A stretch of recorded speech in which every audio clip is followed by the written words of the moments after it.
Disney films are pretty iconic. We've all seen Bambi or The Little Mermaid. Those of us with hearts cried when we saw Simba try and wake up his fallen father, or Beast's princely transformation on the brink of death.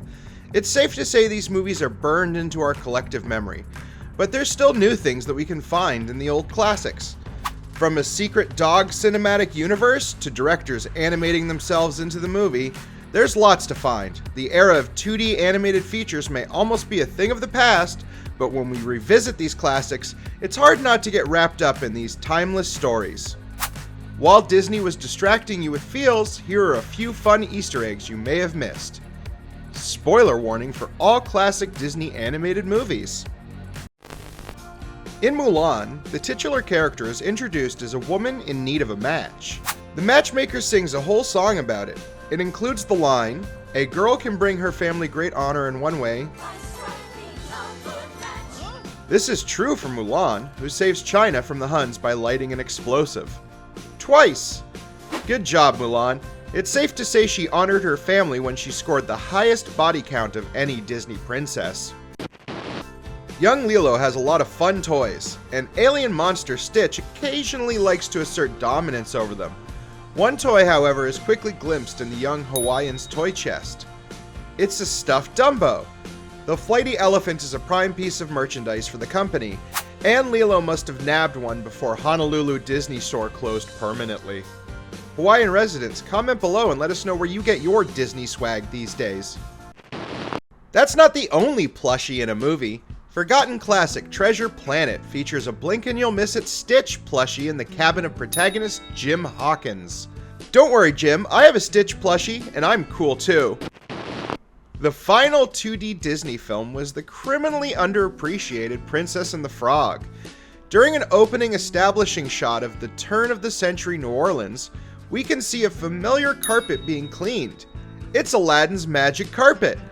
I hope the sentient rug doesn't mind being harshly shaken out like that, but then I wonder how it must feel getting all that sand out. I don't like sand. Tarzan was Disney's attempt at telling the legend of the lost son of Greystoke. The man of the jungle and lord of the apes is a tree-surfing, long-haired beefcake, but he still enjoys a good tea set. The tea set seen in the film is none other than the non-sentient Mrs. Potts and Chip. Be careful with those. This one may be super hard to notice, but in Disney's Tale of the Greek Legend, there's an unexpected cameo. When the demigod is posing for various pottery paintings, he is sporting a familiar skin. It's Scar from The Lion King. Bad luck for the royal usurper. Okay, it's not that hard to miss, but I have to justify the title of this video somehow. Here's a cameo that makes more sense geographically. I'm looking at you, Mama Coco and Encanto.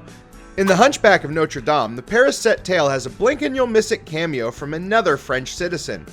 It's Belle from Beauty and the Beast. I guess she got out of her small town and took a trip to the big city. Good for her. Having your own interests helps maintain a healthy relationship.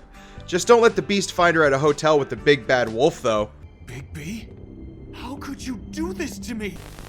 10,000 years will give you such a crick in the neck. Watch out, Genie, that crab's got a killer pinch. And a killer voice. Yes, Sebastian from Little Mermaid gives Robin Williams' Genie a good pinch in the classic hit Disney film Aladdin. Williams' Genie is full of references, and most videos like this could just list his changes from Nicholson to Pinocchio. The Genie is full of references to people and places that don't exist in the setting of Aladdin. It's almost like the Genie exists at all times at once. Wait, he's big, blue, and has godlike powers.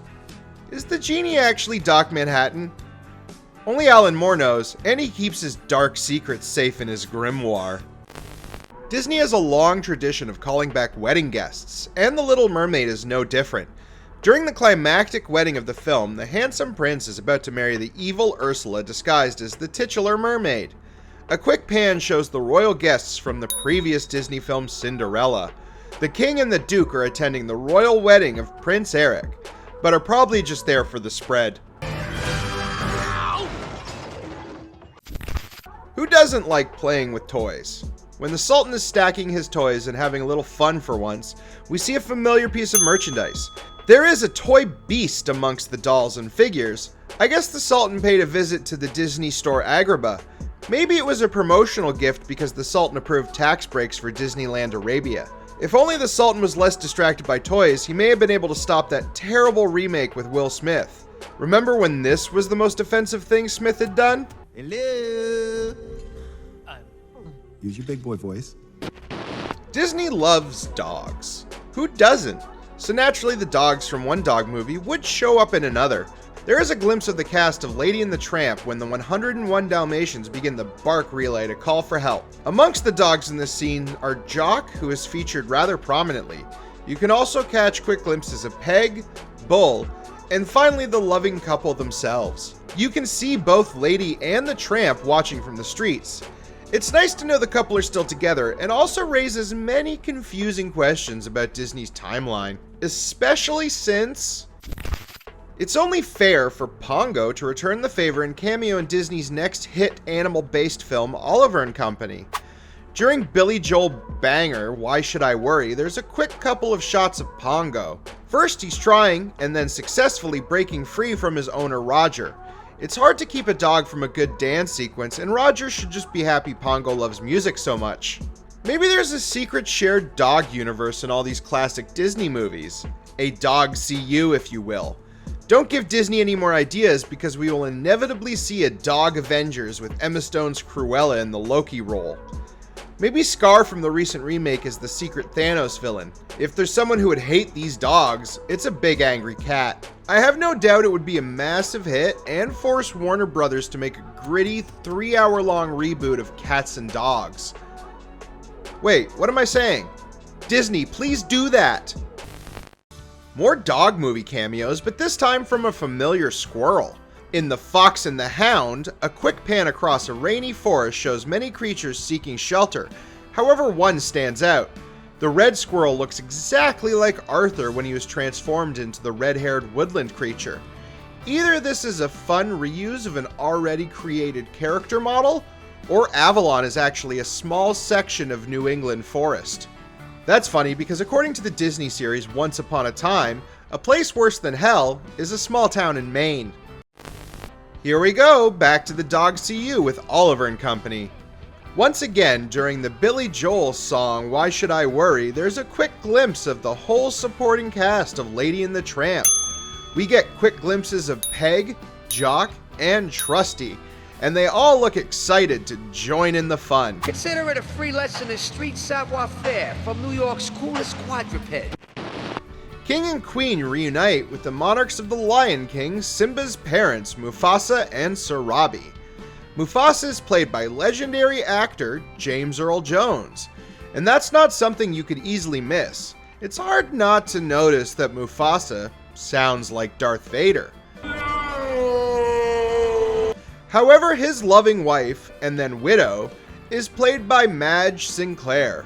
Sinclair and James Earl Jones have co-starred together before. In the Eddie Murphy 80s comedy Coming to America, the pair play the protagonist's parents, who are also a king and queen. Is Lion King a stealth prequel to Coming to America? Were they lions in a former life? Maybe that's too much of a stretch. When Belle's dad is traveling along the dangerous roads of the dark woods, he stops to try to decipher a road sign. Good thing it's too worn to read because it points to the home of Cal Arts, the university where many Disney animators studied and obtained their degrees. The sign also points to Disneyland, and unless it's Euro Disneyland, he's going to be on the road for a while. There is perhaps no more iconic of a Disney duo than John Musker and Ron Clements. Mickey and Goofy? Never heard of them. Beauty and the Beast? Get 'em out of here. I'm talking about Musker and Clements, baby. The pair of directors are responsible for bringing audiences The Great Mouse Detective, The Little Mermaid, Hercules, Treasure Planet, Princess and the Frog, and Moana. That's an impressive resume, considering I left out perhaps their most iconic film. Tell her that. The creative duo have worked together for decades, and their names are often spoken in the same breath. So it makes sense that they would cameo together too. In the animated Arabian fable, Musker and Clements have a quick animated cameo as bystanders. They appear next to Aladdin during Prince Ahmed's commute to the palace. Tarzan is one of the few Disney animated movies that didn't find a huge audience. That's okay because we got a killer Phil Collins Disney collab. The best Genesis frontman, Fight Me, provided a killer soundtrack for The Tale of the Ape Man. This next Easter egg has nothing to do with Phil Collins, but I just think he's the best. When Jane's father is rudely shaken upside down by the gorillas of Tarzan, a familiar doll falls out of his pocket. It's Little Brother, the cute dog belonging to Mulan. Everybody loves buying Disney merch, even turn-of-the-century colonialists. This one is probably the easiest to miss on this list. There's a hyena uprising brewing in the Shadowlands, and it looks like there's a pooch sympathetic to the cause. The silhouette of Jock from Lady and the Tramp is seen amongst the army of hyenas. Keep acting like you belong, and no one will notice. Jock seems to be the dog that gets around the most. Disney, while you're making live-action remakes, why not Jock, a renegade's tale? Give me a call, Bob. We can work out the details. King Triton has a captive audience of loyal subjects before him. That apparently includes Mickey Mouse and Goofy. The pair are champion breath holders, apparently, or at least have secret gills somewhere on their body. My guess is it's behind the ears. Pumba is the flatulence-prone warthog from the 1990s hit Hamlet adaptation, The Lion King. It's hard not to remember him, what with the farting. He and his life partner Timon are perhaps more iconic figures. That's why they got a whole direct-to-video movie about them. Remember Disney direct-to-video? What a terrible businessman Michael Eisner was. Pumba is so iconic that it looks like his visage was carved into the world-famous Notre Dame Cathedral. You can see a stone golem resembling the warthog quickly in this shot here. During the father and son road trip film, A Goofy Movie, there's a more obvious cameo. When Goofy is singing On the Open Road in an attempt to cheer up his sullen son, there's a quick shot of Mickey and Donald hitchhiking. Mickey even sings the line, This is actually a fun bit of setup. Later, when Goofy and son crash the Powerline concert, there's a familiar face in the audience. So Mickey had to hitchhike his way to the Powerline concert and he didn't even get a front row seat? That would never fly now. But this was the 90s, and Mickey had his contract cut short by Eisner. Lilo's older sister Nani has some interesting bedroom decorations. You can see a quick glimpse of a tapestry depicting Chinese hero Mulan. She's probably a fan of the self-sufficient heroine. Nani also probably wishes she could bury her problems under an avalanche, but it never snows in Hawaii. Back to A Goofy Movie. When Max is setting the stage to romance his classmates and impress his school, he relies on good buddy PJ to pull the strings. A quick shot backstage shows that there must have been a school production of Peter Pan the night before.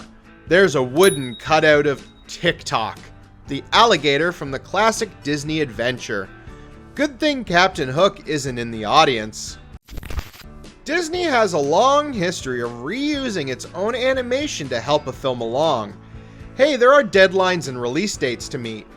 One bit of reused animation comes with a little cameo, maybe one of Disney's earliest. In coming-of-age fable The Jungle Book, there's a quick shot that's almost directly reused from the early Disney classic that scarred generations. Hi, Bambi's mom. Watch out for that clearing. Disney loves to reference itself, and its classic films are no different. These are just some of the many Easter eggs and hidden details in the 80 years of Disney movies. From its earliest days in animation to its last 2D film in 2009, Disney has given the world beautifully animated stories. While its recent 3D works are doing incredibly well, the 2D age is in need of a revival. Disney has wonderful 2D animated shows, And maybe it's time to bring one to a theatrical audience. Just make an Owl House movie, Disney. Do it for all of us.